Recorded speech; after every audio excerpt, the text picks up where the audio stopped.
Hey, my name is Chris Brennan, and you're listening to the Astrology Podcast. This is episode 300, and I'm recording it on Sunday, April 11th, 2021, starting at 6:32 p.m. in Denver, Colorado.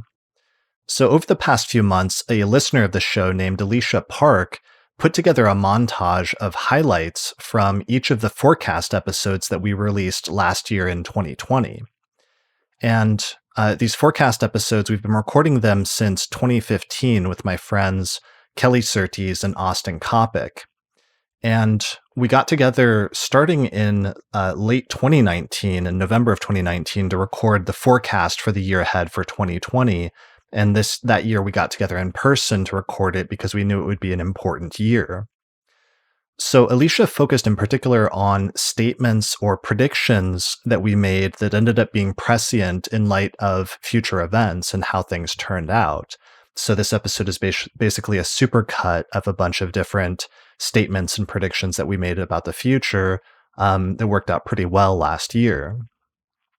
So I just watched the full video today after Alisha sent it to me, and I thought it came out really well, and I'm pretty happy with our track record last year.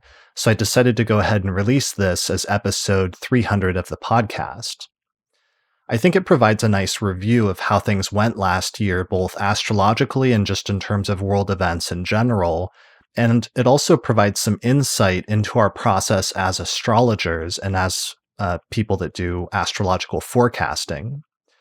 Both in terms of our process of making predictions and how and why we made certain statements, as well as just showing our process of, in some instances, learning and growing as astrologers during the process as we went along, just like everyone else trying to get through and trying to survive last year.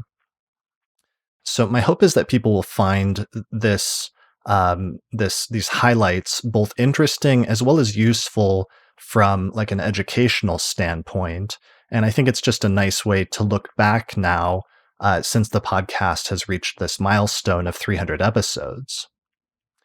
While you can listen to the purely audio version of this episode if you normally listen to the audio versions of the podcast, I'd recommend watching the video version of this episode, since the video will say in the bottom right-hand corner of the screen what episode each clip is from, as well as the date that episode was recorded, which is kind of important context as you're watching through these clips, seeing at what points during the year or how far ahead of time we're making some of these statements about future events.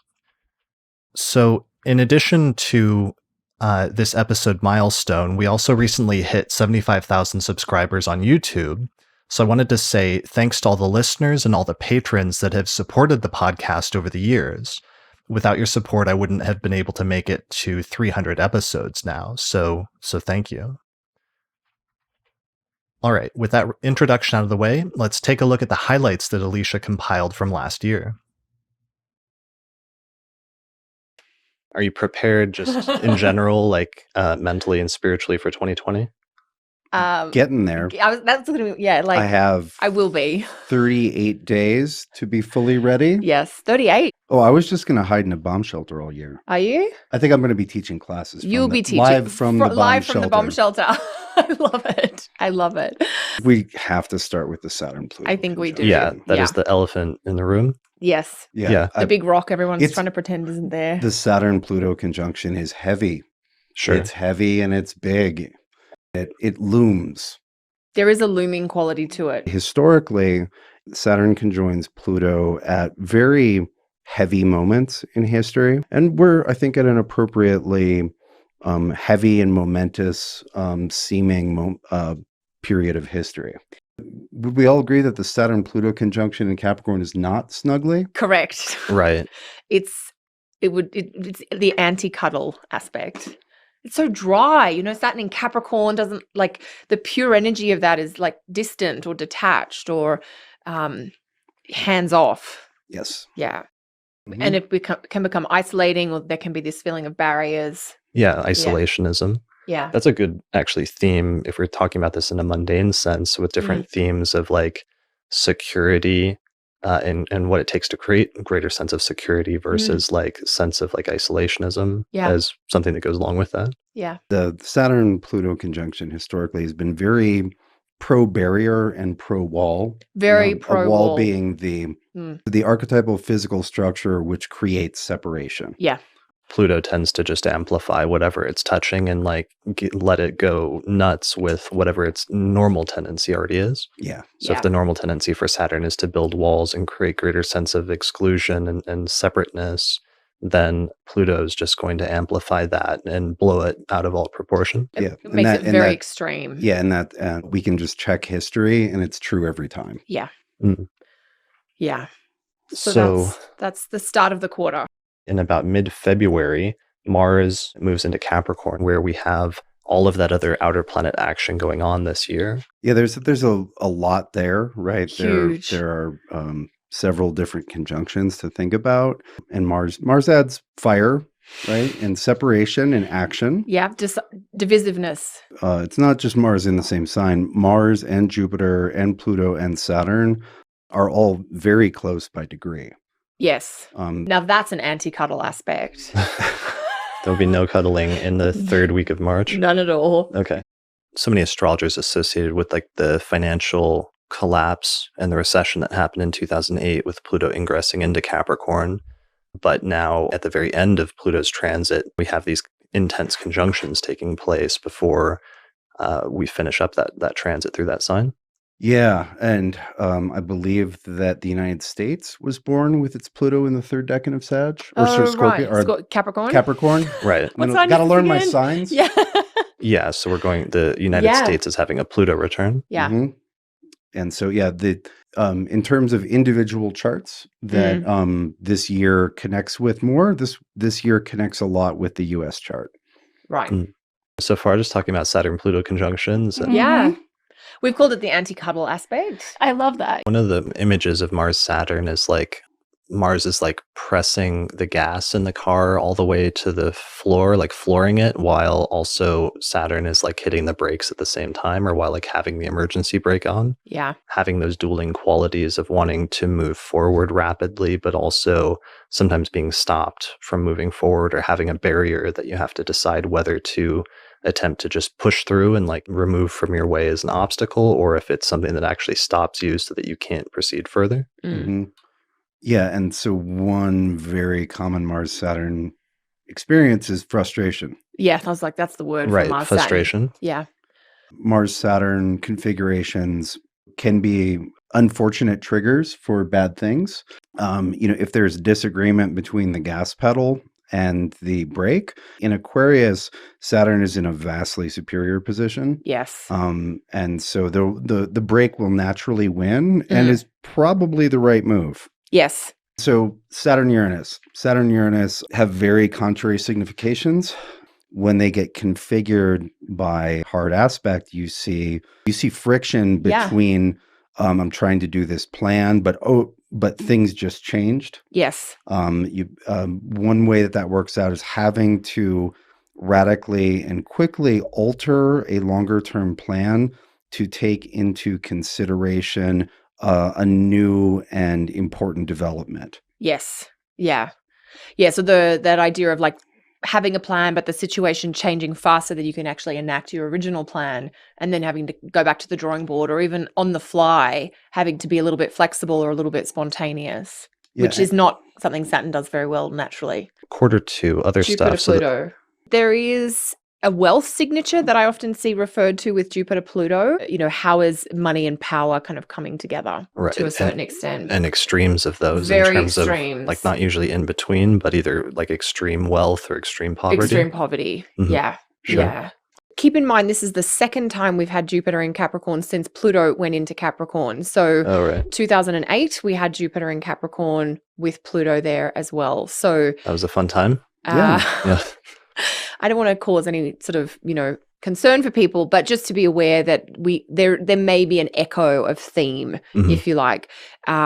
macro level, but also at a personal level. So In terms of like fluctuations of wealth and things like that. fluctuations of wealth. I think also in a personal individual life, that there's sort of extreme developments that can happen with Jupiter Pluto. Alan White always used to say that it takes that which is really small and makes it really big, or it takes that which is really big and makes it really small. Yeah. And that's just exacerbated even more with Jupiter throwing into the mix, which already has a tendency to make things big and overblown. Yeah. Sometimes during things like recessions, like some people obviously collectively have a hard time, but other people find ways to not just take advantage, but to take advantage of like opportunities during those periods that might help them in the long term. Yeah, if you read biographies, you see that a lot of the best things that happen in people's lives are a result of what they did when the worst times were happening. Mars in Aries is a consistent feature for the entire second half of the year. Yeah. Right. Yeah. Get used to Mars in Aries. A retrograde of a planet, Mercury, Venus, or Mars, tends to, massively extend the amount of time that planet is spending in a particular sign. Yeah, which elongates a transit that otherwise should be short. Short, yeah. Sort of like keeping a single note, like usually like on a piano, you have the keys and you might press a key once normally and then keep going, but it's like holding the same key. Hold. Yeah. For It is, Well, but I mean, that sounds unendurable. a tone that's added into this Mars retrograde is that square to Saturn. Yeah. a tone of like frustration or restraint. Absolutely, because Mars in Aries does not like to slow down or think about consequences or the long term or the future. And that's what Saturn in Capricorn is kind of all about. Yeah. So there's a lot of acrimony there. What a lot of people experience is wild oscillations in energy levels, like the range being total lethargy and berserker fury. Historically, Mars retrogrades, you see Mars dropping the rules of engagement. Yes. People will tend to fight dirty. If they fight, there's a tendency for conflicts to be outside of proper and civilized bounds. That's And a so beautiful way of putting it. thank you. It's something to watch in yourself. Yeah. And just to remember that when Mars is, even if you're not having a big transit, if you're around people, like somebody is, and just, taking into account that people might be in a month where they're going to be much more unreasonable than they usually are. Yes. But yeah, the Mars-Saturn, it's rough. It's a rough combination. There's also an element of like endurance with Mars having Totally. a retrograde in Aries, because like Mars in Aries is not normally something we associate with like an endurance type signification or aspect. If we had to like rank them, It would be a sprint. yeah, normally it's a sprint, but having Mars slow down and stay in Aries for a long period of time and having that occurring within the context of a square with Saturn is definitely bringing up some challenges in terms of how do you keep up your endurance and how do you develop endurance when initially what you thought was just going to be a sprint. With Mars, I would say that the question is, what's worth fighting for? What's worth the effort? Yeah. Well, And what's not worth the effort? what What's hill not do you want to worth- die on? Yeah. Yeah. What hill do you? And the Mars retrograde comes in as like a complication or just this extra thing that you weren't expecting Right. when we're almost at the end of that Saturn in Capricorn cycle. Right, like a Yeah. stumble before the end of the race. Yeah, or just somebody throwing you a curveball when you're almost there and you've just got to grab it and keep going with it, basically. Yeah. It's the last mile of the marathon. That's exactly it. And all of a sudden there's a hill you weren't expecting, or I don't know, somebody's parked their car in the middle of the road and you got to run around and it's an extra 50 meters, which is the last thing you want to do when you're running 40 kilometers. Yeah, and so it's challenging. It is effort and it requires you to dig deep at a time when you're already maybe a little bit depleted, because if it's the last mile of the marathon, you've already run 25 miles. Yeah, you're not your You're not glycogen fresh. stores are Are not very low. are non-existent. Yeah. How do I not be afraid of 2020? That's a good question That's a good from question. Aaron. I would say one thing that I've considered when looking at the astrology of hard years is think about all the history that human beings have made it through. Mhm. That's a beautiful way. Like my grandparents did the Depression and then World War II. Yep. We're shockingly resilient if you give Resilient. us a chance. Yeah. October. We begin with a full moon in Aries. Just some more big cardinal mood. Indeed. And we get some Mercury action, Mercury retro action coming through. Our third Mercury retrograde of the year. Note that this one will be covering the weeks leading up to the American presidential election. Yeah, it's also opposite Uranus, like on that station. Yeah, it's a great point. This is like the October surprise. So Mercury retrogrades, general statements, usual things about like miscommunication or reviewing old communications or retooling old things. This one, though, that Uranus opposition is throwing in a major sort of unexpected disruptions type signature. Yeah, and the ruler of this Mercury is retro Mars opposite the it's sun. retro Mars Okay. square Pluto. So there's a theme of contentiousness that it draws in as well. Totally, because the sky is quite dominated by oppositions and squares. Mercury eventually stations direct around November 4th, November 5th, 2020 at 26 Libra. Yeah, in a nice square to Saturn. So that'll be the Mercury retrograde's over, but with the square to Saturn, we've got that sense of, I don't know whether it's a heaviness or a pause. We've really got to do this properly. We've got to think deeply about what we're trying to bring forward. Moving beyond the obvious example of what will be the recent presidential election, point, yeah. There's a lot of stuff, as we said earlier, about power and thrones, et cetera, that runs, those themes run throughout the year. And then at the very end of the year, we have not just a lunation, but an eclipse involving two royal stars. Yes. A lot of interest in, who wins the power games, the game of musical thrones. And historically, the cusp years around a Jupiter-Saturn pivot see big changes in not only who is in power, but what patterns are in power. Yeah. So big eclipse on December 14th. And then in the next week, Saturn and Jupiter both ingress into Aquarius. So let's Here just comes pause the for next that. epoch. Because that is the end of Saturn in Capricorn. Done. Right. December 20th. December 20th, so right at the end of the year. Yeah.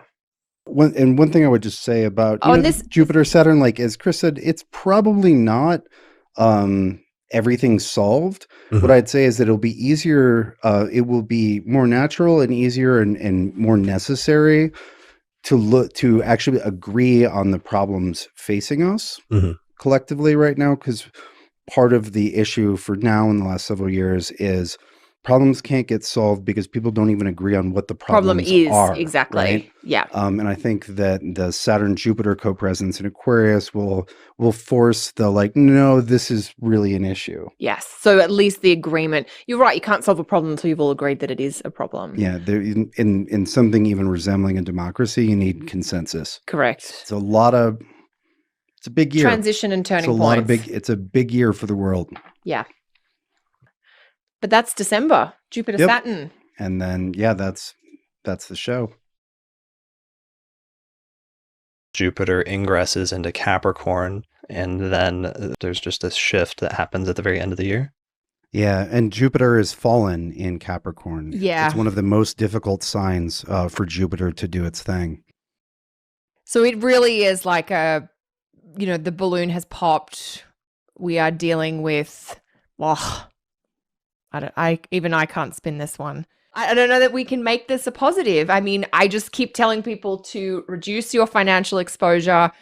The less debt you have, the more insulated you will be from something like this. I have Jupiter in Capricorn, and I think that's a fine placement. Yes, you are known for your buoyant Jupiterian nature.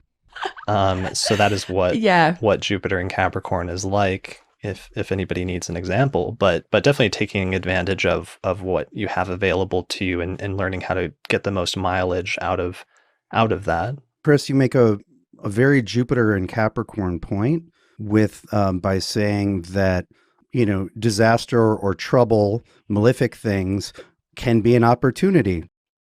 Yeah, making the best out of a bad situation or learning how to thrive and grow even in a difficult environment. Yeah. So I even got you guys to spin something positive out of this. Well, I got to try. We got to try. Without a little effort, this is, horrifically depressing. We are back again. It's been 2 months since we met up last. We were younger then. We were much more optimistic. It does feel like a whole new astrological space out there since, because Jupiter has changed signs since we last spoke. Yeah, Jupiter Mhm. changed signs. Everything's in Capricorn now. And that is only going to get worse, or that's going to increase in February when Mars moves in there. It seemed like in that span between like the eclipse, the solar eclipse in Capricorn, and then the Saturn Pluto conjunction, things got kind of serious. Things got kind of real during that like week or two period in late December, early January. By January 2nd, World War III was trending on Twitter. And I Yes. was like, I'm glad I didn't sugarcoat. Like, people were like, yeah, that's kind of what you said. I didn't say, here comes World War III, but like, this is going to be gnarly and people are going to be upset. And that was like, okay, the year showing its cards immediately. I want to say we're coming out of eclipse season. We're coming away a little bit from the Saturn Pluto conjunction. But then in February, it's like Mars goes into Capricorn and Venus goes into Aries. So some of that pileup of major outer planet stuff in Capricorn almost only gets intensified at this point. People with like day charts may have been like skating through some of the Capricorn stuff relatively okay. But then once Mars gets there and crashes the party in Capricorn, it's like nobody's quite getting through that area of their life without any disturbance whatsoever. But the other thing that starts is that Mercury retrograde in Pisces conjunct Neptune. Miscommunication or even deception can be a major factor during those aspects. So we get like a redoubling or an intensification of that as a possible theme. Poor communication, travel plan problems, electronic madness, etc., all the classic Mercury retrograde things.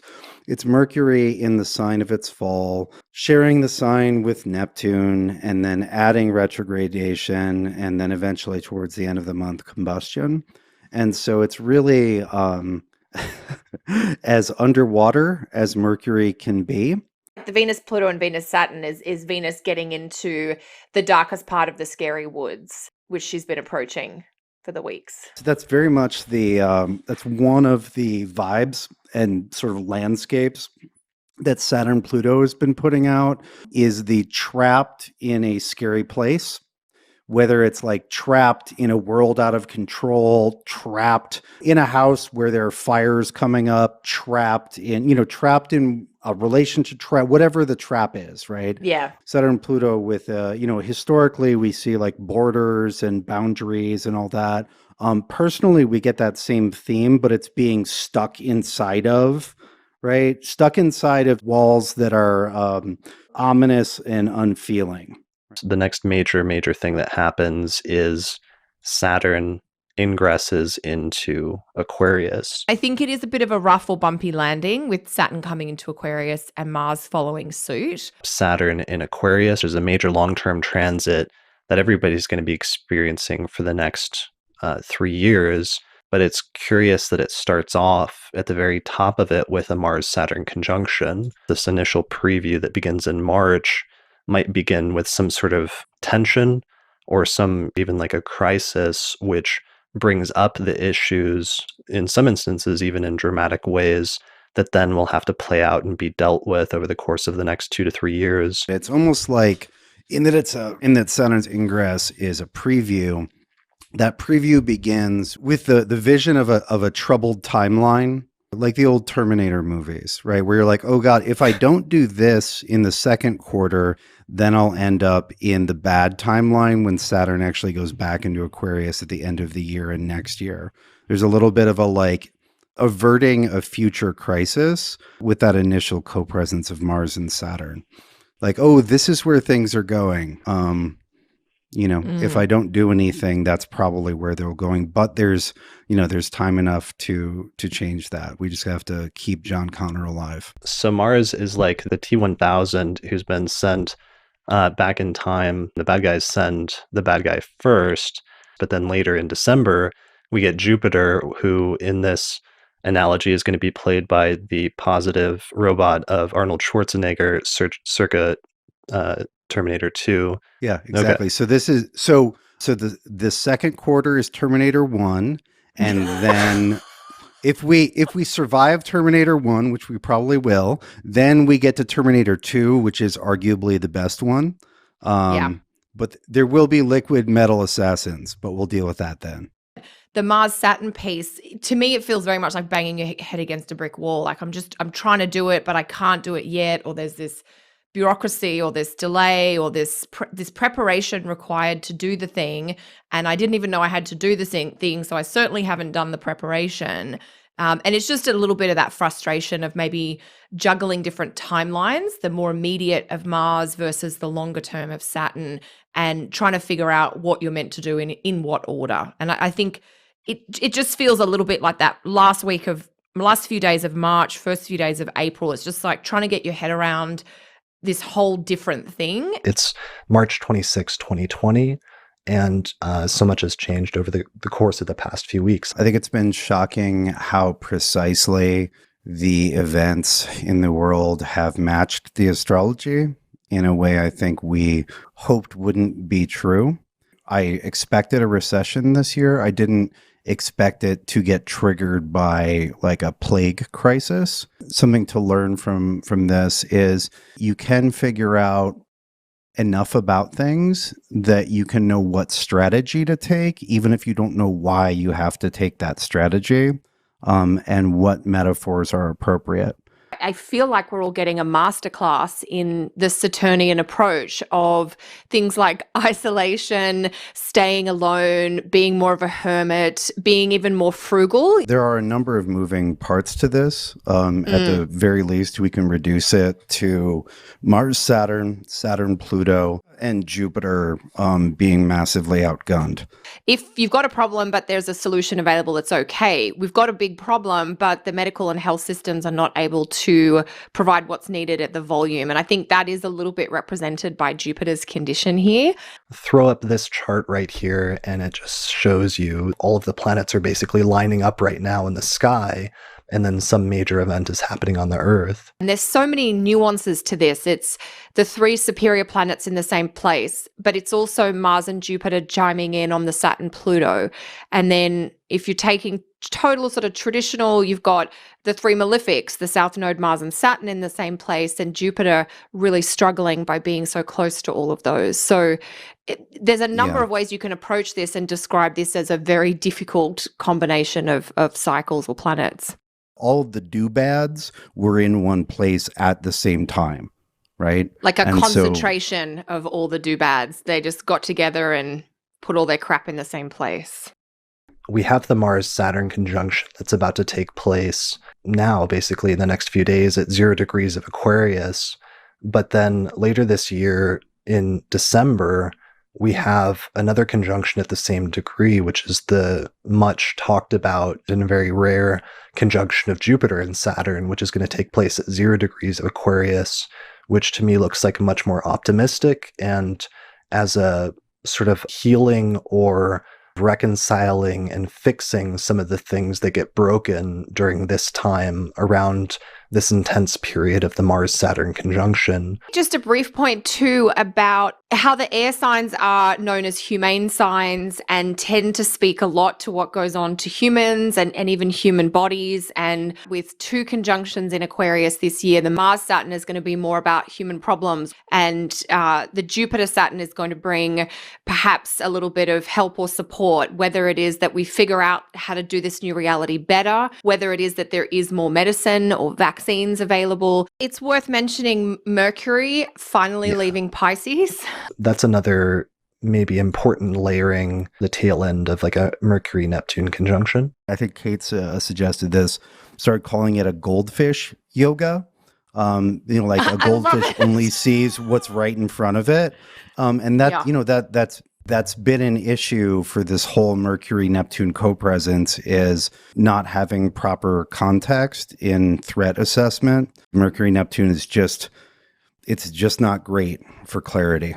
Not at all. Yeah. And especially Mercury just does not like being in Pisces from a technical doing Mercury things perspective. It's like a combination of messy wetness. It's a sun and moon conjunct Uranus and also square Saturn, but moving from Saturn to Uranus. So this looks like people so ready to leave quarantine. This is just speculation at this point, but maybe that there are some places where people go into protest mode against quarantines, or there's chaos, or maybe that's when things get announced. And maybe it's like, okay, first week of May, we're, everybody can leave the house or whatever. But there's just a lot of that, moving away from Saturnian restriction and seeking Uranian freedom. So the sequence would be like new moon then hits Uranus, but then the moon squares Mars immediately after that, and you get the Mars significations, which are problematic and negative. Mars also does not like being contained or locked up. And Mars stimulates action. And on an emotional level, Mars stirs anger. So we may have something like that towards the end of the month. Where there are quarantines still in effect, people will be ready to get mad around that lunation. It's interesting how things are lining up so far here at the end of April. The date was April 25th, and it just says reopening of America accelerates as states prepare to relax coronavirus restrictions. Some of the concerns are whether there'll be a second spike or second sort of peak of people getting infected with the coronavirus, and then what happens at that point. Yeah, well, and we know that what comes at the end of June, whatever it is not good. It might be economic. It might be medical. It might be both. Venus square Neptune. It might be like being abducted by the Fae, where you're taken off into a fantasy realm for a while, and then you wake up in a cornfield and your wallet's missing. Yeah, it's such an overly idealistic aspect. One of the things I thought of with that Venus-Neptune vibe throughout May was this uncertainty about exactly what you can and can't do and when. There's sort of this staggered rollout to do with reopening. We think we're going to have this happen on this date, and then a week or two later, these other things will happen. But we're not giving you all the detail, and we're reserving the right to change our mind right up until the last minute. Venus and Neptune, sometimes its most extreme manifestation is false hope. And I feel like that's one of the keywords we're like dancing around here. One of the last things that I think is going to come back is large group gatherings. And I agree. The astrologer in me is like, well, that has to wait till Jupiter goes into Aquarius, unfortunately. And yes, even then, it's under pressure. Still, yes. When Jupiter stations retrograde at 27 degrees of Capricorn, it gets the closest that it's going to get to the conjunction with Saturn at this point in time. But by stationing, it actually doesn't reach or sort of aborts the conjunction, basically. And so it's like there's something that almost happens. Maybe it has to do with something like the restrictions lessening, then the realization that life isn't fully back to normal, that we're not just all going to be able to like crowd into sports or arenas or something like that again. But eventually Jupiter does catch up with Saturn in December. And I know with some of the projections, they were saying it would take at least a year to come up with a vaccine for COVID. So perhaps the conjunction has to do with finally coming up with something that could help to make it so people could do things like that again, like getting in large groups. I had one anecdote that I wanted to share that's thoroughly astrological. So as you all know, I'm a big fan of mixed martial arts. And the president of the UFC, which is the biggest organization, is a rather cantankerous fellow named Dana White. And Dana's been like, fuck it. I got a secret island. We're going to have fights with no crowds on Fight Island. And somebody pointed out to me that was the most Saturn Mars conjoined in Aquarius thing ever. Is we've got a crazy secret island where there will be fights. It's going to be fights with no audience, which is kind of eerie and it's appropriately plague creepy. But to be fair, a lot of fans, including myself, are kind of excited that there'll be no crowd noise. There'll just be like the silence of two people locked in combat and the occasional I mean, it won't be completely silent, though, will it? It will be the sounds of pounding. Well, I mean, punches. I wasn't even going there, Kelly. It will be the sounds of attempted violence. Attempted violence. This is a family show, you two, just to remind you. Sorry. Yeah, take it to Fight Island. Get out of here with that. Take it to Fight Island. I love it. All right.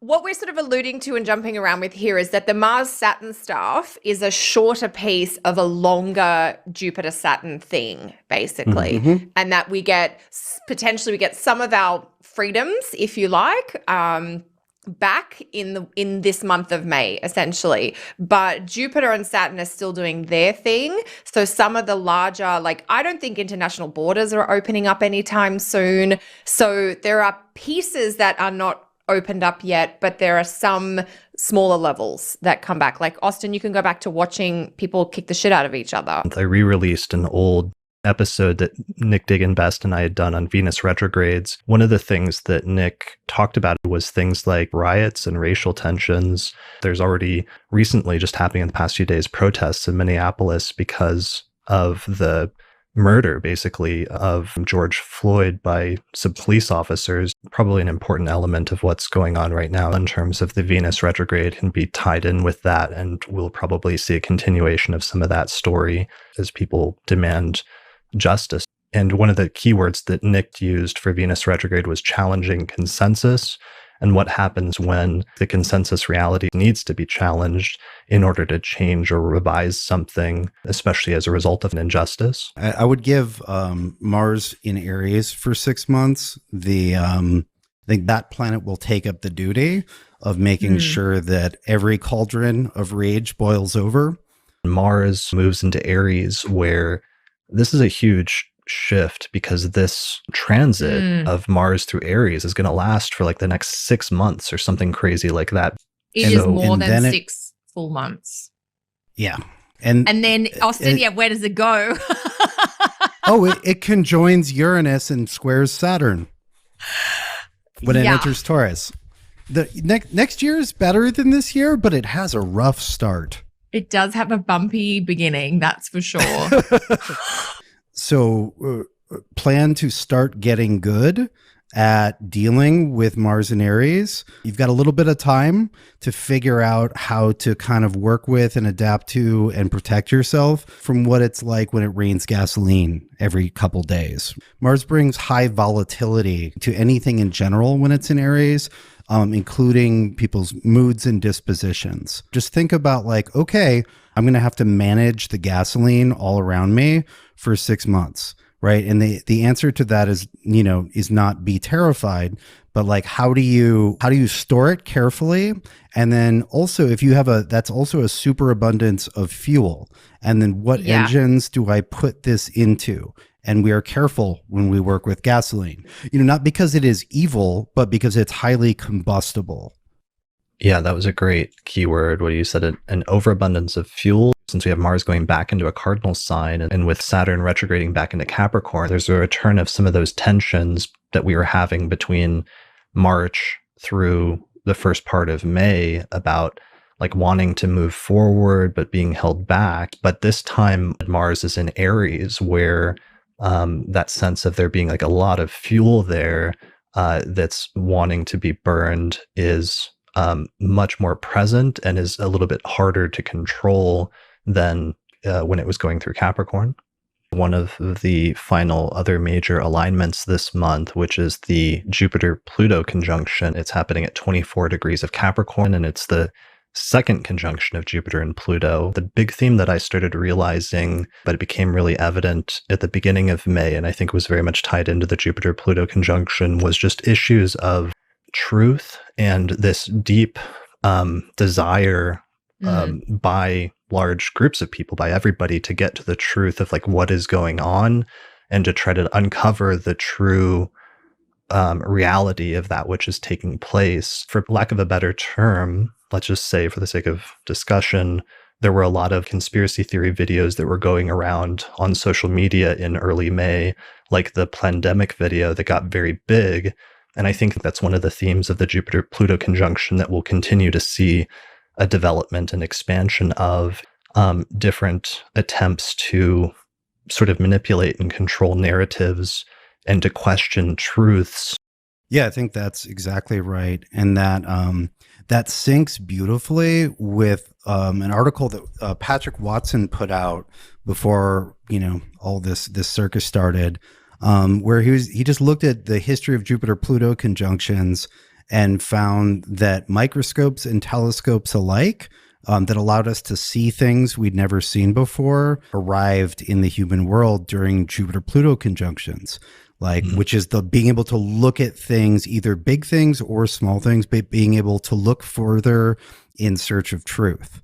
I remember a few months ago, and I wasn't able to follow this as well as I wanted to at the time, but I remember there being some background discussion then when the first Jupiter-Pluto conjunction hit, that some astrologers went back and started looking at historical conjunctions and noted that the 1918 flu pandemic coincided pretty nicely with Jupiter-Pluto conjunctions. But what's weird is that's kind of happening again right now. If you plot this graph of the exact hits up against the COVID numbers, especially in the US, of just tests and diagnoses, that first exact hit of Jupiter conjunct Pluto was right at the beginning of April.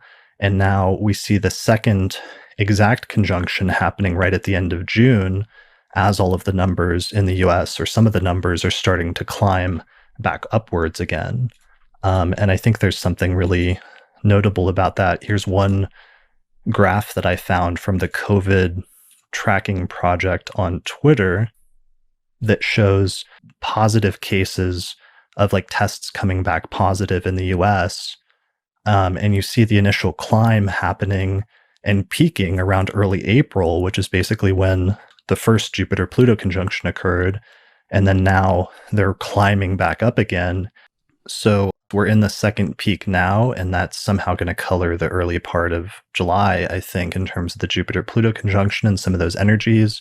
And then, for whatever reason, the third and final conjunction of Jupiter and Pluto happens in November, not too long after the US presidential election. It sort of reminds me that no matter what happens in November, no matter who wins the US election, there's going to be accusations about the election being, somehow manipulated or controlled, or things not being fair, and ideas from the other side, the losing side, that it was manipulated in some way.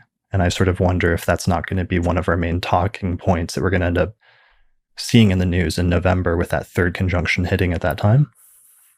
Oh, yeah. And the rest of the things that hit at that time. I was going to say there's a lot going on in November that Sure. is all going to contribute. As soon as Mars came into Aries, we did start to see some of the numbers in different places around the world starting to climb a little bit. Venus coming into a cardinal sign is just kind of further adding into that. The key word that I keep coming back to for this Mars square Saturn is frustration, that it's taking longer than you want, that there is just a lot more effort required, not even necessarily to create the momentum or the progress that you're looking for, but there may be a lot of effort required to even just kind of maintain place. Saturn is the planet of time and durable things, but also the quality of time. This is a good Mars. This is a strong Mars. And so we can be our best martial selves. We can have all of our guns pointed in the right direction. We can be in great shape. But if the timing is off, it's just not the right time for, that push.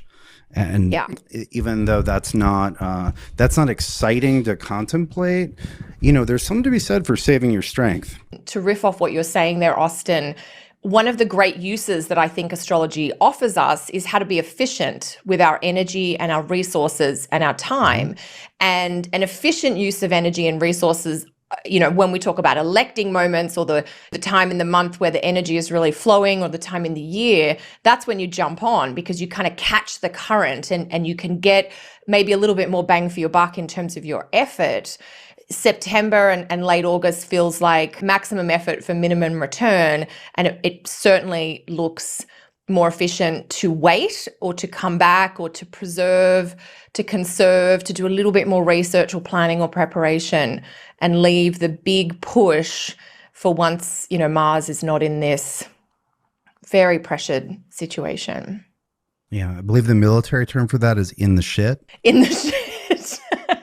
We've headed into officially political season in the United States, and it's hard not to talk about that. Mercury goes retrograde for 3 weeks, basically, and then stations direct on Election Day.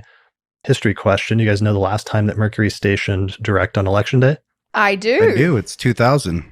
November 2000. Exactly 20 years ago. Mercury periods are 20 years, which means that we've got a bit of a repetition. 20 years ago unleashed this whole can of worms in terms of the election being undecided, basically. Yeah, that's what I'm expecting is like a delayed result. When you think about it, Mercury ends its retrograde, but it takes quite some time to get back up to a level of speed or pace. The end of the retrograde is not now I'm going 100 k's an hour again. The end of the retrograde is I've just turned and I'm not facing backwards, but now I'm facing forward, but I'm still not really going anywhere. It's going to take Mercury a few days to actually even get off the station degree. So some kind of delayed or contested result in the election, it seems like a no-brainer. What Mercury is doing at that time, it's stationing direct, exactly square Saturn, almost exactly square Saturn. And all that like slow down, working through systems, do it over again, like maybe recounting. Yeah, count and recount and then double check a count. Yeah. Right. And so if we're looking for planets that look like a delayed result, that's a lot of delay language from the sky. I really think that whole first week of November is just sort of that hanging around, waiting on something to come through kind of vibe. The impressive prediction at this point would be figuring out when that's resolved, right? When there's a clear result. Yeah. Right. Like, that's almost harder than picking the president, than picking who wins. It's like, well, does it take until, does Mars direct do that? No, I don't think so. It's Friday the 13th of November. I think that's when the war really starts. The direct station of Mars is not a cessation of conflict. It is a change in the direction of conflict in a more direct, forward-moving direction. So I would say there's no way that's that doesn't say accord. Again, I think it'll be an intensification of the dispute around the election results. The more I looked at this, the more I kept coming back to what you did, Austin, for some reason, was this major eclipse that takes place in Sagittarius on December 14th. In the United States Sibley chart, it has Sagittarius rising. So having an eclipse in Sagittarius, at that time, December 14th, would presumably mark something important happening at that time.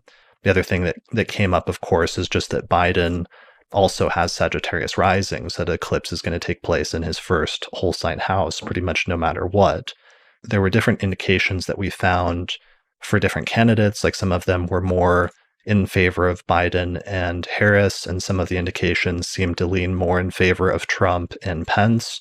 But the eclipse one, to me, was definitely one that was favoring Biden a bit more, just because in the past several elections, the primary presidential candidate that had eclipses falling in their first house or their 10th house tended to be the one that was winning at that time. So I want to add an additional piece to this. If we run the Vimshodari Dasha on the Sibley chart, the United States entered an 18-year Rahu period in 2016. And so if we were treating the United States sort of like a person, it's not a person, but it's, some of these rules still apply. Your Time Lord was the dragon's head, then you would just assume that eclipses would be even more important than usual for moving things around. I was going to say forward. I'm not sure that's the direction we're going, but moving them. Moving things, stirring things up at the very least.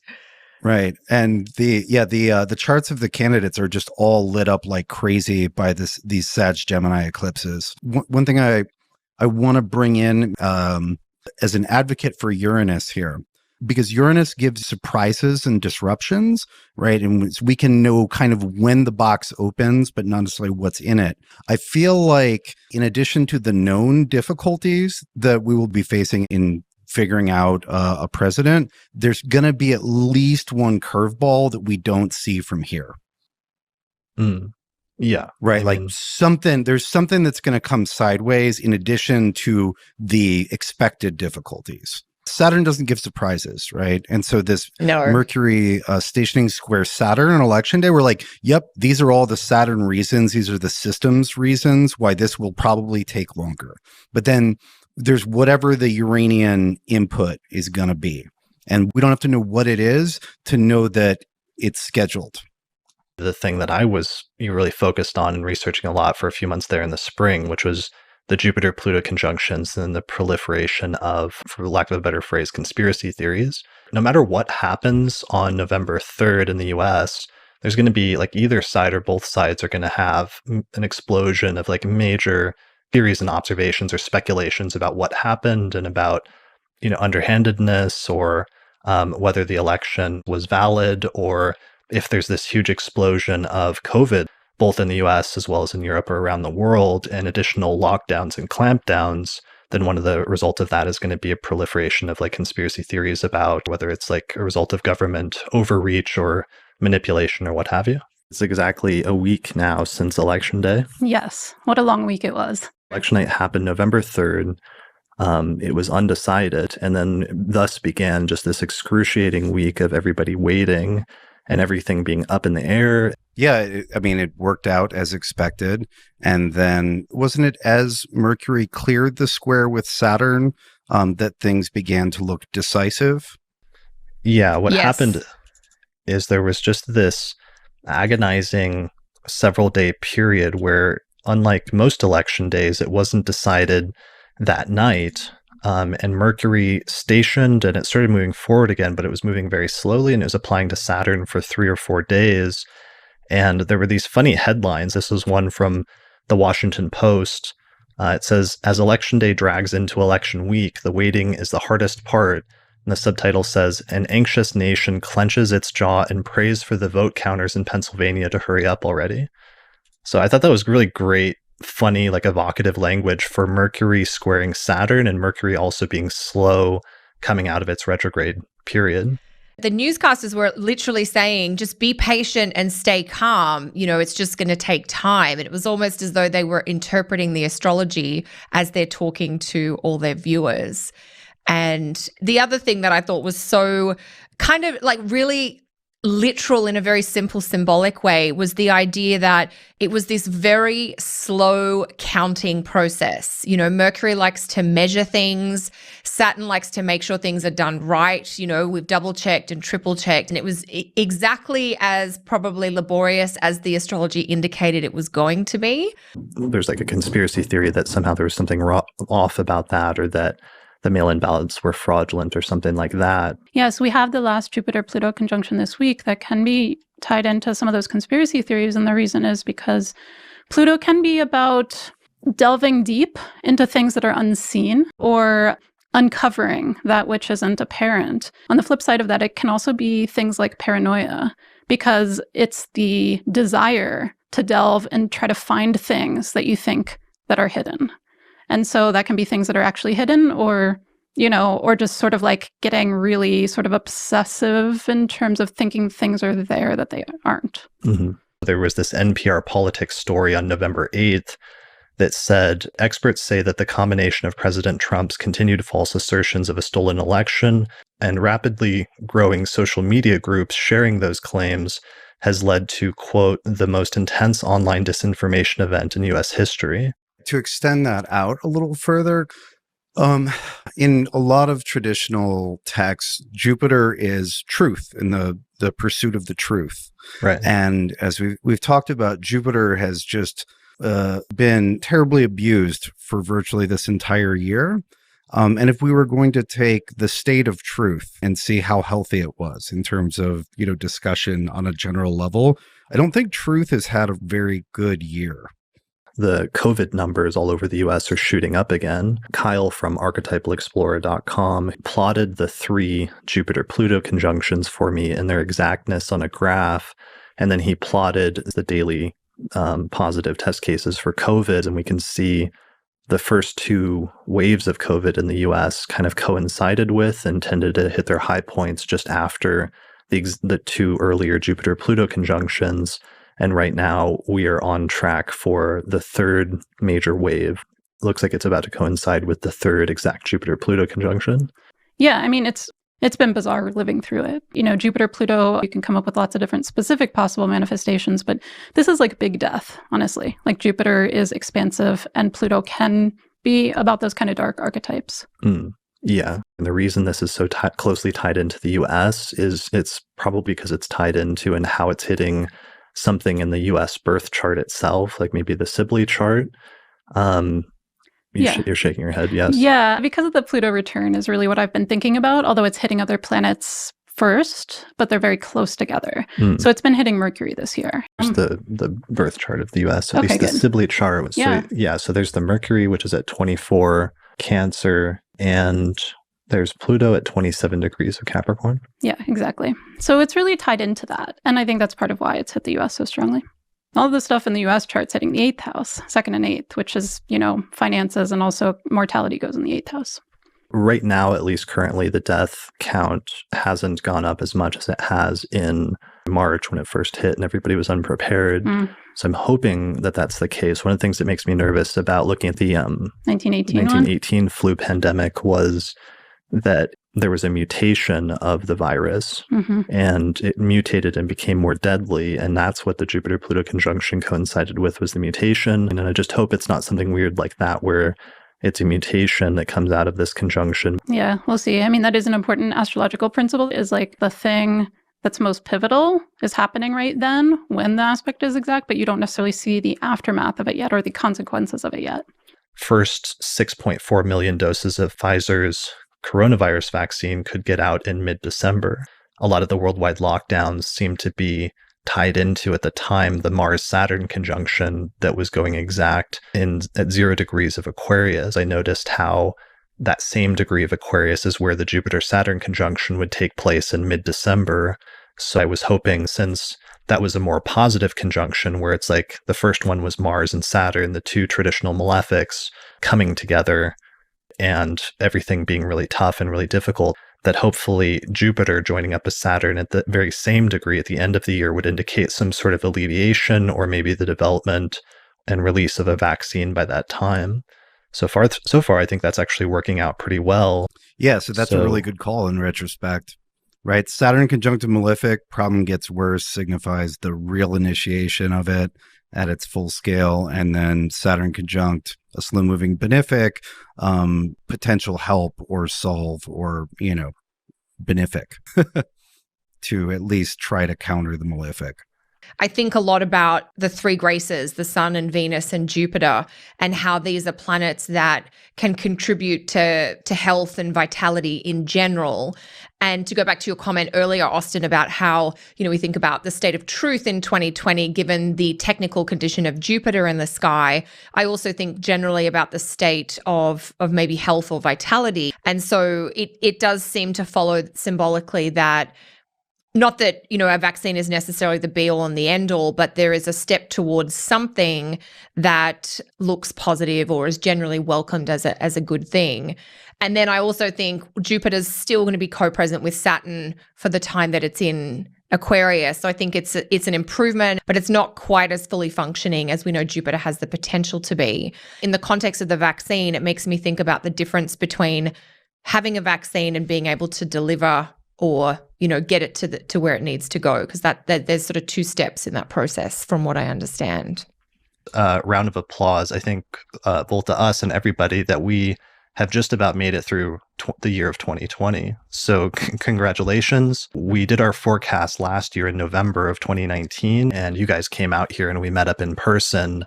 But then that shift happened in December of 2019. Jupiter went into Capricorn, and that is when the time of troubles began. The time of troubles. Here's some updated graphs with currently hospitalized people in the US with COVID and how that ended up mapping out in retrospect with the Jupiter-Pluto conjunctions, at least in the US and to some extent worldwide over the course of the past year, which has just been stunning to see. Here's the screenshot that I took of the Washington Post on the morning of December 14th. We knew the eclipse was coming up. We'd been talking about it forever.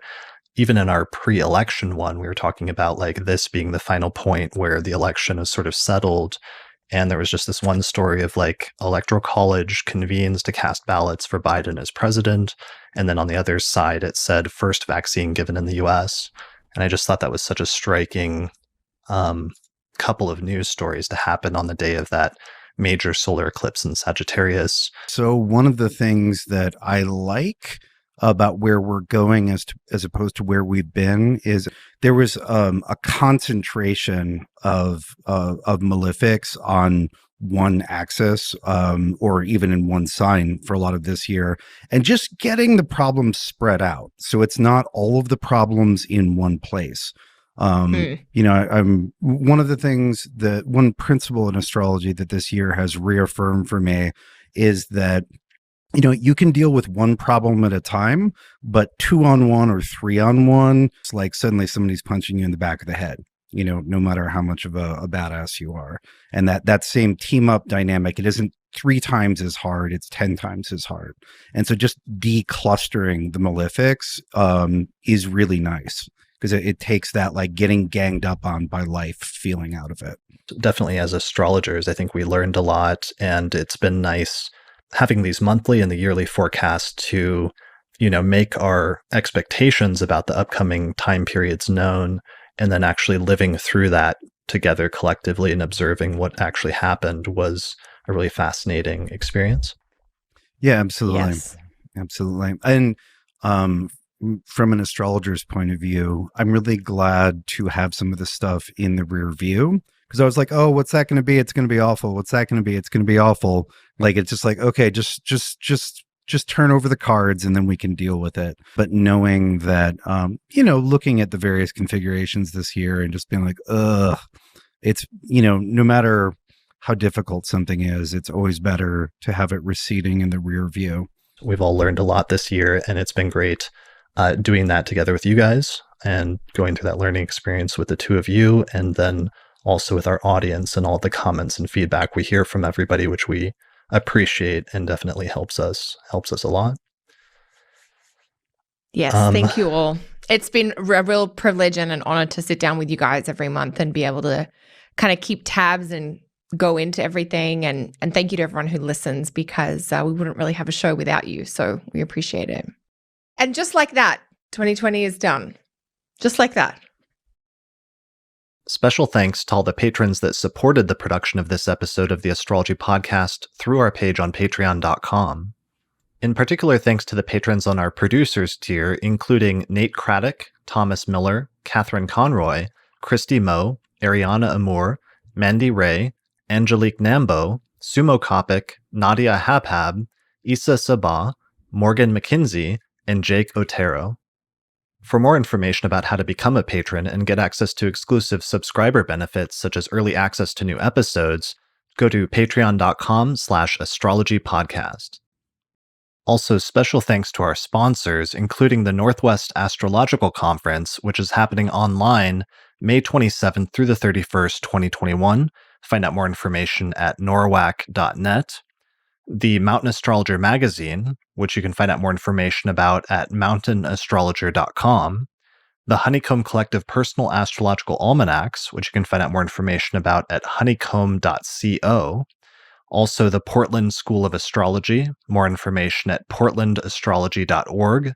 The AstroGold Astrology app, available for both iPhone and Android, available at astrogold.io.